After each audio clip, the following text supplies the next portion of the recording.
What's up, Heat Nation? Ernest here, back with another Miami Heat Talk video. Guys, please take a moment. Don't forget to subscribe, hit the like button, click that notification bell to help your boy out. Now that we got that out the way, let's start rocking and rolling with another Miami Heat Talk adventure. So good stuff to talk about, you guys. Miami Heat are still on that high from that great preseason win against the Charlotte Hornets. Coming back down from 9 points with 3 minutes left to win the game, you're seeing that this young team is the embodiment of Miami Heat culture.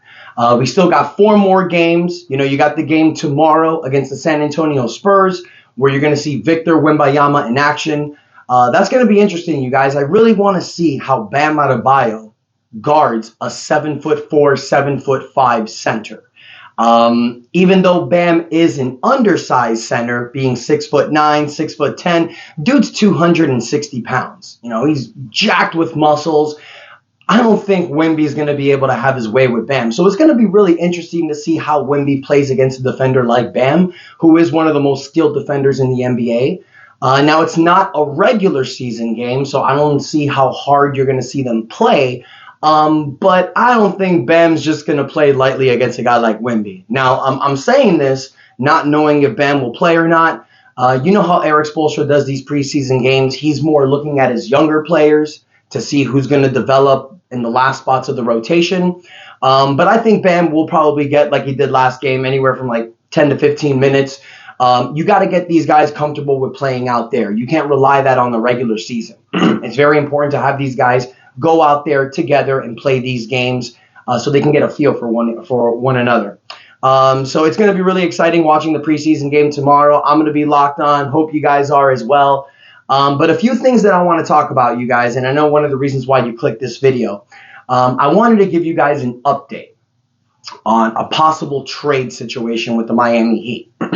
Now, after we lost out on Damian Lillard and Drew Holiday, another name started to surface. A name that really didn't make Miami Heat fans happy, James Harden. Now, before I talk about the specifics with James Harden, just to let you guys give you a little recap on what's going on with Harden, he's with the Philadelphia 76ers right now. As most of you guys saw and know, he did request a trade in the offseason. He did it in a way that wasn't like Damian Lillard. He was in China at his basketball camp, and he called the GM of the Philadelphia 76ers, Daryl Morey, a liar, saying that he'll never play for an organization with him again. Excuse me, guys. So Daryl Morey has not traded James Harden. James Harden did not show up to media day, but he did show up to training camp. But what it's looking like right now is that a trade is imminent with James Harden. So we don't know what's going to happen there. But one thing that we do know, something that was reported yesterday by CBS Sports here in Miami, reporting are saying that the Miami Heat don't really have interest in trading for James Harden. One Miami Heat executive did mention that even though a trade is sort of possible, it's not likely. And honestly, you guys, I understand that. As much as James Harden brings to the table, this is a guy that gives 24 points a game. He led the NBA in assists last year with over 10 a game. So you're thinking, with a guy with stats like that, why wouldn't you want him on the team? We talked about it before. We know James Harden is distracted, especially when he comes down to Miami. His main focus isn't really on basketball. His focus is on things like clubs, women, stuff that gets your mind out of the main focus, which is winning an NBA championship. I'm not knocking him. When you're down living in a 305, big booty women are kryptonite down here. So we all know that. But when you're with the Miami Heat, it's not about that. It's about winning. I know that we have talked about James Harden in the comments. There's been a lot of you that I've discussed James Harden with. And I was even trying to defend his cause being here in the Miami Heat. Not so much defend, just more give you guys a light on what we could possibly have. I know James Harden comes with all that baggage and problem, but if there's any organization that can get his mind the right way, I feel it's here with the Miami Heat.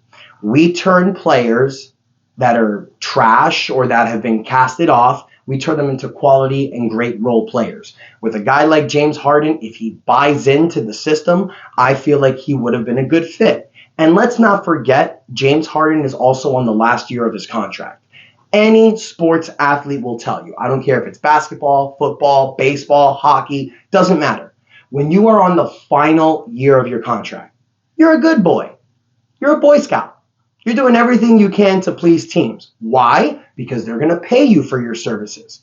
James Harden's in a situation right now where he's in the final year of his contract. He still wants to get paid like a max player, but he's not anymore. He's not that 2018 James Harden anymore. So what James Harden needs to do is go all in this year. Is to be a good boy, play his ass off, play the best that he can, so in the offseason, he can get one more bag. Because he'll be 35 years old. He's 34 now. This is going to be his final contract. So, staying with Philadelphia is going to be a shit show. He doesn't want to be there. There's main inclination that James Harden's going to go to the Clippers. If you want me, guys, if you want me to be honest, guys, I see James Harden being traded to the Clippers. That's where he wants to go. That's the team that's actually making offers for Harden. But you never know. Just like Damian Lillard, at the 11th hour, another team can come in and swoop in. It could be the Miami Heat. Miami Heat can play this season. Notice that we're really shaky in the point guard position, and then we make an offer for James Harden. That's the reason why this report by CBS Sports, I feel, has merit.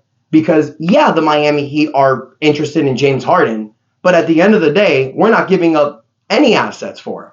It's kind of like, okay, you want us to take James Harden, which is going to be a risk.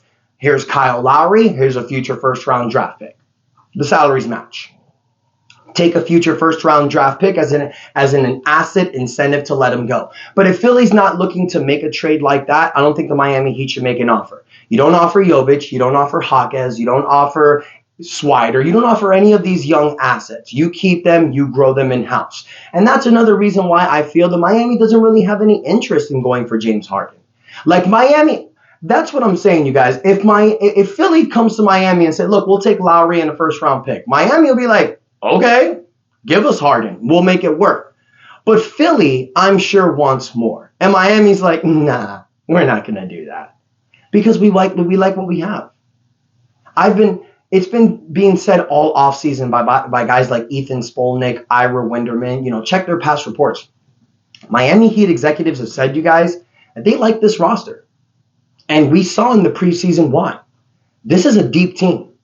This is a team where it's easily 11 to 12 deep.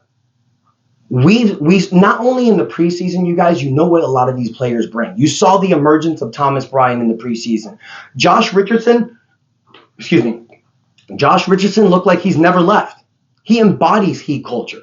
Jaime Jaquez, oh my God, the way that he plays, it's like he's been in the NBA for 5 years. We're still waiting for the emergence of Jovic to come. Then you got Cole Swider breaking out. You got Drew Smith playing like a little Gabe Vincent. You got dogs in this team. Excuse me, I forgot. Orlando Robinson gives you the putback, the putback tip in the preseason game to basically hit the dagger. Jamal Cain is just waiting in the wings for his opportunity. We have guys on this team, you guys, that are dogs. No other NBA team is built like the Miami Heat. Now, I will say this. Boston, Milwaukee, on paper, they're a lot better. But what do Miami Heat do to teams that look better on paper?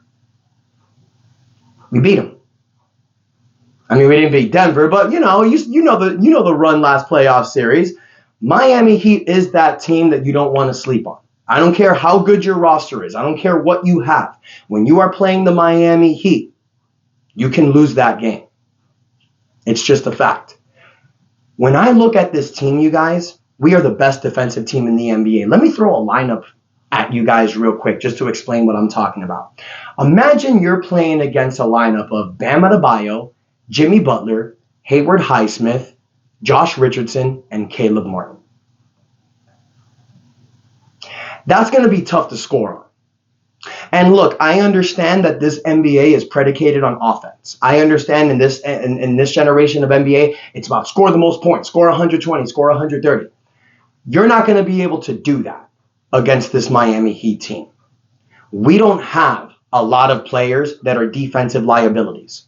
You can say Kevin Love, you can say Tyler Hero. Guys, Tyler Hero, I don't know if you noticed in the preseason game, he's getting better on the defensive end. People aren't talking about it. Last season, I saw Tyler Hero made strides on the defensive end. He shut down players to win games last year, but that doesn't get talked about. He's evolving.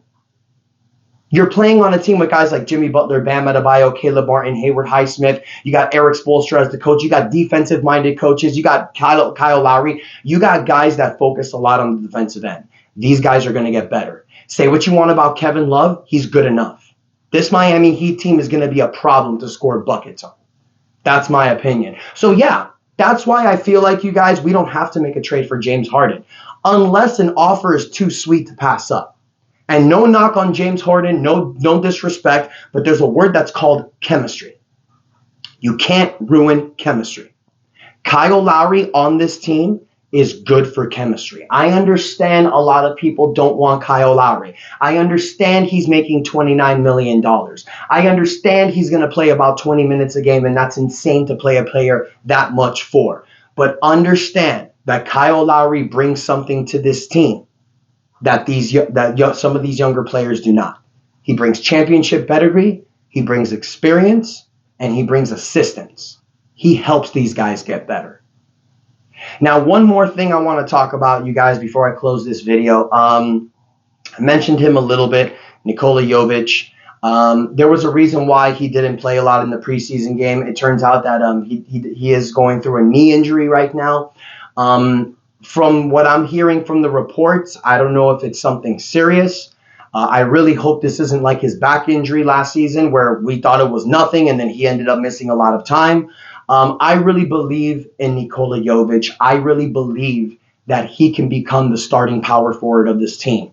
I think a front court of Nikola Jovic, Bam Adebayo, and Jimmy Butler is going to be scary. And this is a lineup that we could possibly see in the second half of the season.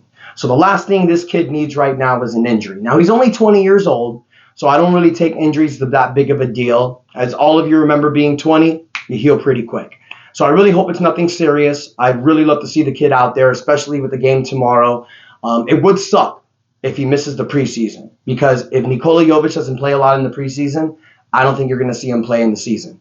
There's an old saying, out of sight, out of mind. And this team is super deep.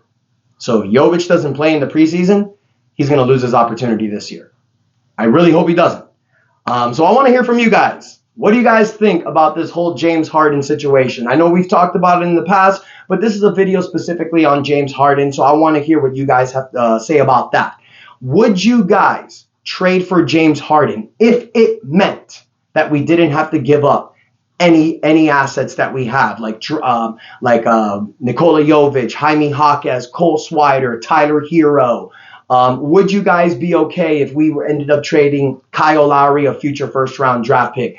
Trollers, haters, I'm not saying that Philly is going to take that trade. I know people are going to be on my comments. If you think that Philly will accept that, you're crazy. I'm saying that if James Harden makes this situation bad enough, and if Philly ends up taking what Miami can possibly offer, I'd accept it. But I wouldn't trade James Harden if it meant we have to give up one of these young pieces. One future first-round draft pick, I'm okay with. That's enough for me. Let me know what you guys think. Also, do you guys feel that this Nikola Jovic knee injury is serious? Are you worried about it? Do you think it's going to hamper his chances for getting a spot on this team? And last and foremost, you guys, what you think about this team going on into the season? Give me a record prediction. I'll say it right now. I'm biased. I'm a Heat fan. Whatever. I say this team is going to go 50-32. That's my opinion. Let me know what you guys think in the comments. Please take a moment, y'all. Smash the like button. Don't forget to subscribe. Comment your thoughts. And don't forget, we still got the raffle going on. Don't forget to follow me on Twitter or X, whatever you want to call it. Send me a DM when you follow to be added in the raffle. If you do not have Twitter, just let me know in the YouTube comments. We will figure something out. Thank you guys so much for the love and support. Everybody's going to be involved in the raffle. I love you guys. Thank you. And until next time, your boy Ernest out. That's enough said. Let's go Heat.